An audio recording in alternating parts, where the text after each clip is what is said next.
This is going to be a lunge variation that starts you off from a higher position and you work down towards the floor. This is good to do in front of a table or counter. So what I want to do is I want to take one foot right underneath the surface that I'm going to be holding on to, right? And the reason I want to be holding on in the first place is because with most people when they lunge, they want to let their back arch. So I want to make sure that you keep somewhat of a neutral position. So with my hands here, sometimes I even want to press down to help myself engage my stomach, right?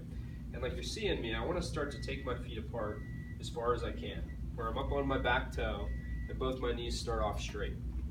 So here, I like to put a little bit of pressure down into my hands to engage the stomach, and I'm going to start to just let my front knee bend.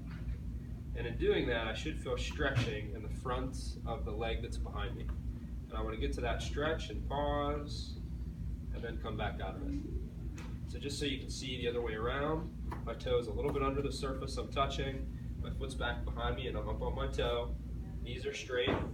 I start off by lightly pressing down and keeping that as my front knee bends. I feel tension in my hip, holding for 5 seconds, and then back out of it. Ideally, I would like to progress away from touching the table at all, right? Just being able to maintain tension in my stomach as I go into that same knee bend. Feel the tension, but don't feel any pain or tension in my lower back. So this is a nice drill to train what you're supposed to do with your trunk with your lunge. I like to go into this position where I keep the back knee straight so I get more of a stretch in my hip flexor. You can get into lunge positions where you let this knee bend, but for right now I like keeping the leg straight to pull more on the back hip.